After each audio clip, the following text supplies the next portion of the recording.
नमस्कार। YouTube channel N universe 22 में आपका स्वागत है। अगर आपने इस चैनल को सब्सक्राइब नहीं किया है, आप इसको सब्सक्राइब कर लीजिए ताकि आपको हमारी वीडियो की जानकारी समय समय पर मिलती रहे। आज हम इस वीडियो में डिस्कस करेंगे हर्मेटिकली सील्ड टाइप कंप्रेसर के बारे में। तो सबसे पहले हमें पता हो कि जो कंप्रेसर है उसका क्या काम होता है, इसकी लोकेशन क्या होती है रेफ्रिजरेशन सिस्टम के अंदर। कंप्रेसर बेसिकली इवेपोरेटर और कंडेंसर के बीच में लगा होता है। इसका काम होता है कि जो भी वेपर्स आएंगे इवेपोरेटर से, उनको कंप्रेस करके उनके टेम्परेचर और प्रेशर को इंक्रीज करना। तो सबसे पहले बात करेंगे हर्मेटिकली सील्ड टाइप कंप्रेसर। इसको सबसे पहले एक ऑस्ट्रेलियन था डगलस हेनरी स्टोक, जिसने पहला सील्ड और हर्मेटिक कंप्रेसर बनाया था 1918 में। तो सबसे पहले मैं बात करूंगा कि इस कंप्रेसर के अंदर क्या क्या कंपोनेंट्स होते हैं, इसकी क्या वर्किंग है, इसकी एडवांटेज डिसएडवांटेज और एप्लीकेशन के बारे में। तो यहाँ पे जो हमें डायग्राम नज़र आ रहा है, ये hermetically sealed type reciprocating compressor है। Sealed type reciprocating compressor. यहाँ ये सेल है जो एक स्ट्रॉन्ग रिजिड और केसिंग, वो एक वेल्डेड स्टील सेल का बना होता है। और ये इसकी सक्शन लाइन है, सक्शन लाइन का कनेक्शन है जो इवेपोरेटर से जुड़ा होता है। और यहाँ अगर हमें गैस की या रेफ्रिजरेंट की अगर उसकी सप्लाई करनी है, उसको फ्रेश रेफ्रिजरेंट हमें फिर से इंसर्ट करना है, वो यहाँ पे चार्जिंग लाइन होती है। और इसका यहाँ पे आउटलेट है, ये आउटलेट डिस्चार्ज लाइन होता है जो कंडेंसर के साथ जुड़ा होता है। उसके बाद हम बात करेंगे, ये जो डायग्राम हमें नज़र आ रहा है, यह इसका सेक्शनल व्यू है hermetically sealed type reciprocating compressor का। तो सबसे पहले मैं आपको कुछ बताना चाहूँगा कि जो हर्मेटिकली सील्ड कंप्रेसर है, इसमें जो कंप्रेसर और मोटर की पहले दिखाते हैं यहाँ पे कि ये पूरी सेल है जो वेल्डेड स्टील सेल होती है। ये मोटर है, मोटर का ये रोटर है और ये सारी इसकी वाइंडिंग है। और ये क्रैंक शाफ्ट है और इसको फर्दर बियॉन्ड किया गया है। और क्रैंक शाफ्ट के साथ ये पिस्टन लगा हुआ है, ये पिस्टन है और ये सिलेंडर है। और ये इसके सक्शन और डिस्चार्ज वाल्व हैं। और यहाँ ये सक्शन साइड है जो इवेपोरेटर के साथ जुड़ी होती है। और इवेपोरेटर से low temperature low pressure refrigerant evaporator से यहाँ एंटर करता है और यहाँ से फ्लो करता हुआ वो इस पाथ को फॉलो करेगा। और यहाँ से वो जो सक्शन वाल्व है, जब सक्शन क्रिएट होगा यहाँ सिलेंडर में एंटर करेगा, जब उसको कंप्रेशन के बाद फिर उसको वो डिस्चार्ज कर देगा। और यहाँ पे इसके बॉटम में यहाँ पे ऑयल है और ये जो लाइनिंग है ये क्रैंकेस हीटर है जो, तो इसके मेन कंपोनेंट्स हैं। तो अब इसके बारे में हम बात करेंगे कि इस कंप्रेसर में जो कंप्रेसर है रेसिप्रोकेटिंग कंप्रेसर, इसकी जो क्रैंक शाफ्ट है और ये जो पिस्टन है ये आपस में कनेक्टेड होते हैं और ये एक पूरी सेल के अंदर होते हैं।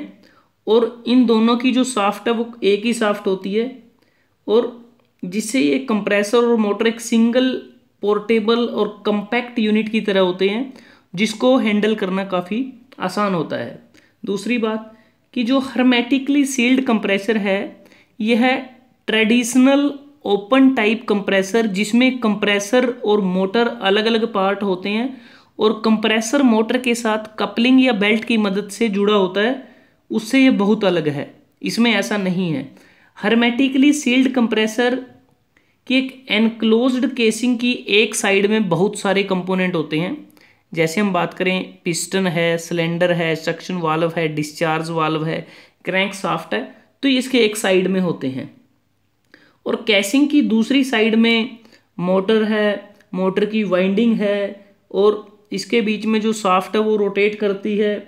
और मोटर इसमें है जो सिंगल स्पीड भी हो सकती है और मल्टी स्पीड भी हो सकती है। और हर्मेटिकली सील्ड कंप्रेसर में रेसिप्रोकेटिंग कंप्रेसर की जो क्रैंक शाफ्ट और मोटर की जो रोटेटिंग शाफ्ट है, वो दोनों आपस में कॉमन होती हैं। मोटर की रोटेटिंग शाफ्ट ये जो रोटेट करती है और पिस्टन की जो क्रैंक शाफ्ट है वो दोनों कॉमन है, एक ही होती हैं। और उसके बाद जो हर्मेटिकली सील्ड कंप्रेसर में इनबिल्ट लुब्रिकेशन सिस्टम होता है। पिस्टन, सिलेंडर, क्रैंक शाफ्ट के जो लुब्रिकेशन के लिए इसके अंदर इनबिल्ट लुब्रिकेशन सिस्टम होता है। और जो यहाँ पे ऑयल प्रोवाइड किया गया है इसकी हेल्प से लुब्रिकेशन है उसको किया जाता है। और लुब्रिकेंट पिस्टन और सिलेंडर के लिए, जो लुब्रिकेंट है वो पिस्टन और सिलेंडर के लिए कूलेंट का काम भी करता है। और दूसरी तरफ कूल्ड सक्शन रेफ्रिजरेंट भी कूलिंग इफेक्ट प्रोवाइड करता है, क्योंकि यहाँ पे जो रेफ्रिजरेंट आएगा उसका टेम्परेचर भी कम है, तो इसकी हेल्प से भी थोड़ा कूलिंग इफेक्ट इस कंप्रेसर के अंदर प्रोड्यूस होता है। और हर्मेटिकली सील्ड कंप्रेसर का यह सबसे पॉपुलर टाइप है रेसिप्रोकेटिंग कंप्रेसर। अब इसके अंदर मैं बात करूंगा कि जो ऑयल हमने इसमें यूज़ किया है, इस ऑयल के यूज़ करने के क्या कारण हैं। एयर कंडीशनिंग सिस्टम में कंप्रेसर ऑयल सबसे मेन कंपोनेंट होता है कंप्रेसर में, जिसको कंप्रेशन सिस्टम में यूज़ करते हैं। और इस ऑयल को प्रयोग करने के मेन पर्पज़ हैं, सबसे पहला पर्पज़ है इसको लुब्रिकेशन के लिए प्रयोग करते हैं। दूसरा इसका पर्पज़ है हीट को रिमूव करने के लिए इसका यूज़ करते हैं। और तीसरा सीलिंग पर्पज़ के लिए भी ऑयल का यूज़ करते हैं। लुब्रिकेशन कूलिंग की जरूरत होती है रेसिप्रोकेटिंग कंप्रेसर में। ये रेसिप्रोकेटिंग कंप्रेसर है, यहाँ पे लुब्रिकेशन कूलिंग की जरूरत है। जब पिस्टन रेफ्रिजरेंट को कंप्रेस करता है उस दौरान हमें लुब्रिकेशन कूलिंग की जरूरत होती है। दूसरा, सिलेंडर के अंदर जो पिस्टन की जो सील है उसको ठंडा करने के लिए भी हमें इस ऑयल की ज़रूरत पड़ती है। और ऑयल की जो केमिकल जो स्टेबिलिटी है, मैं कहता हूँ कि जो ऑयल का केमिकल स्टेबल होना बड़ा ज़रूरी है।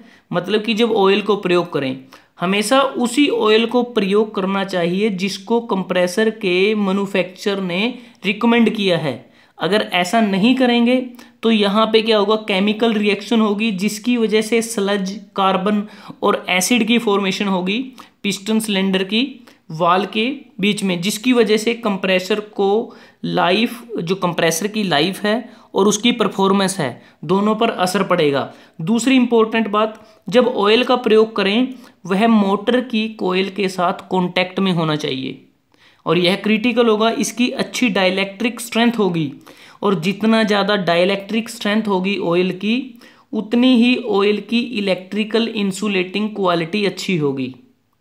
और एक बात और कि जब ऑयल में मॉइस्चर डिज़ोल्व होते हैं और वाटर की प्रेजेंस, अगर मैं बात करूं अगर इसमें मॉइस्चर होंगे तो कह सकते हैं कि जो वाटर की प्रेजेंस होती है वो अनडिज़ायरेबल होती है। और जब वाटर के मॉइस्चर रेफ्रिजरेंट ऑयल के साथ या रेफ्रिजरेंट में होते हैं और जब टेम्परेचर 0 डिग्री से नीचे चला जाता है तो वाटर के जो मॉइस्चर है वो आइस में कन्वर्ट हो जाते हैं और जिससे एक्सपेंशन वाल्व की परफॉर्मेंस पर इफेक्ट पड़ता है। और कॉपर प्लेटिंग के साथ जो सिस्टम होता है हमारा, क्योंकि इसमें जो कॉपर की जो वाइंडिंग होती है मोटर की, तो इसकी जो कॉपर प्लेटिंग के साथ सिस्टम में रेफ्रिजरेंट, ऑयल और मॉइस्चर की प्रेजेंस होती है और मॉइस्चर की वजह से डाइलेक्ट्रिक स्ट्रेंथ पर फर्क पड़ता है। अगर मॉइस्चर होगा तो डाइलेक्ट्रिक स्ट्रेंथ ऑयल की कम हो जाएगी, क्योंकि वाटर एक अच्छा कंडक्टर होता है इलेक्ट्रिसिटी का। इसलिए जितना भी हो सके ऑयल में मॉइस्चर के एडिशन से प्रिवेंशन करनी है। दूसरी बात कि इसमें जो ऑयल हम यूज़ करते हैं वो बेसिकली 2 टाइप का होता है, एक होता है मिनरल ऑयल, दूसरा होता है सिंथेटिक ऑयल। मिनरल ऑयल का एक टाइप होता है नेप्थेनिक और सिंथेटिक ऑयल के टाइप्स होते हैं ग्लाइकोल, एस्टर, एल्काइल बेंजीन्स, जिसको AB से डिनोट करते हैं। तो ये इसकी प्रोसेस होती है। और इस सिस्टम के अंदर मेनली क्या है कि कुछ बाहर के कंपोनेंट्स भी होते हैं। इसमें अगर मैं बाहर कंपोनेंट करूँ, इस सेल से बाहर क्या क्या होता है, इस सेल से बाहर जो पूरी केसिंग है, इसमें क्या होता है कि रेफ्रिजरेंट का जो सक्शन कनेक्शन होता है, रेफ्रिजरेंट का डिस्चार्ज कनेक्शन होता है और एक इसके अंदर सॉकेट भी लगा होता है इसके एक्सटर्नल सरफेस पे इलेक्ट्रिकल कनेक्शन के लिए। अब मैं बात करूँगा इस कंप्रेसर के एडवांटेज क्या हैं। इस कंप्रेसर को एक स्थान से दूसरे स्थान पर ले जाना बड़ा आसान है, क्योंकि यह पोर्टेबल है और इस कंप्रेसर को डिसेंबल नहीं कर सकते मोटर से, क्योंकि इसमें किसी भी कपलिंग, बेल्ट या पुली की कोई भी अरेंजमेंट इन्वॉल्व नहीं है। दूसरा, इस कंप्रेसर की लोकेशन को बड़ी आसानी से बदल सकते हैं क्योंकि यह पोर्टेबल है। तीसरा, इसमें कूलिंग, पुली और बेल्ट ना होने की वजह से इसकी जो मेंटेनेंस है वह भी बहुत कम है। और कंप्रेसर की लुब्रिकेशन इसके अंदर इनहेरेंट है, तो किसी प्रकार का एक्सटर्नल लुब्रिकेशन की इसमें ज़रूरत नहीं है। और इस कंप्रेसर की जो इंस्टॉलेशन है वो भी काफ़ी आसान है। इसमें suction, discharge, electrical connection externally इसमें अवेलेबल होते हैं और इस कंप्रेसर की जो लाइफ है बहुत ज़्यादा होती है और जिसकी वजह से जो कंपनीज़ हैं लगभग 6 से 7 वर्ष तक का वारंटी पीरियड इस कंप्रेसर के लिए प्रदान करते हैं। इसके बावजूद, इतनी सारी खूबियां होने के बावजूद इस कंप्रेसर में कुछ खामियां भी हैं जो इस प्रकार हैं। जब हर्मेटिकली सील्ड कंप्रेसर की मोटर की जो वाइंडिंग है, इस मोटर की जो वाइंडिंग है, अगर वो बर्न हो जाए तो फिर पूरे कंप्रेसर को रिप्लेस करना पड़ता है। लेकिन जो कंपनी होती है पुराने कंप्रेसर के लिए कुछ कंपनसेशन भी देती है, क्योंकि कंप्रेसर को रिप्लेस करना बहुत महंगा होता है और किसी भी डोमेस्टिक रेफ्रिजरेटर और एयर कंडीशनर के लिए काफ़ी महंगा होता है। बल्कि कंप्रेसर ही रिप्लेस नहीं करना होता, बल्कि जो रेफ्रिजरेंट है, फ्रेश रेफ्रिजरेंट को चार्ज करना होता है। लेकिन अगर इससे दूसरा टाइप होता है जो ओपन टाइप कंप्रेसर होता है, उसमें अगर मोटर वाइंडिंग बर्न हो जाए तो उस वाइंडिंग को चेंज कर सकते हैं, लेकिन सील्ड टाइप में ऐसा नहीं है। और दूसरी इसकी जो खामी है, अगर कंप्रेसर के जो पार्ट्स हैं, सिलेंडर है, पिस्टन है इत्यादि, अगर वो डैमेज हो जाए तो पूरे हर्मेटिकली सील्ड कंप्रेसर को चेंज करना पड़ता है और फ्रेश रेफ्रिजरेंट की चार्जिंग करनी पड़ती है। लेकिन अगर ओपन टाइप की बात करें उसमें ऐसा नहीं है, उसमें हम पार्ट्स को चेंज कर सकते हैं। लेकिन इसके बावजूद इसकी कुछ एप्लीकेशंस हैं। इसको डोमेस्टिक रेफ्रिजरेटर में यूज़ करते हैं, विंडो एयर कंडीशनर में इसका यूज़ करते हैं, स्प्लिट एयर कंडीशनर में इसका यूज़ करते हैं, पैकेज्ड एयर कंडीशनिंग में इसका यूज़ करते हैं। और जो हेर्मेटिकली जो टाइप कंप्रेसर है वो 2 टाइप का होता है, एक सील्ड टाइप होता है, एक ओपन टाइप होता है। जो ओपन टाइप होता है उसको मीडियम और लार्ज कैपेसिटी सिस्टम में यूज़ करते हैं, लेकिन जो हेर्मेटिकली सील्ड टाइप कंप्रेसर होता है उसको हम स्मॉल रेफ्रिजरेटिंग कैपेसिटी में इसको यूज़ करते हैं। सो फ्रेंड्स, आज हमने इस वीडियो में डिस्कस किया hermetically sealed type reciprocating compressor. अगर आपको ये वीडियो अच्छा लगा, आप इसको लाइक कर सकते हैं, शेयर कर सकते हैं सोशल साइट्स पे, फेसबुक पे, ट्विटर पे, व्हाट्सएप पे अपने फ्रेंड्स के साथ, स्टूडेंट्स के साथ। और आखिर में एन यूनिवर्स 22 को सब्सक्राइब करना ना भूलें, क्योंकि आपकी सब्सक्रिप्शन से हमें मोटिवेशन और एनकरेजमेंट मिलता है, जिससे हम अपने काम को और बेहतर तरीके से करने की कोशिश करते हैं। Thanks for watching, have a nice day.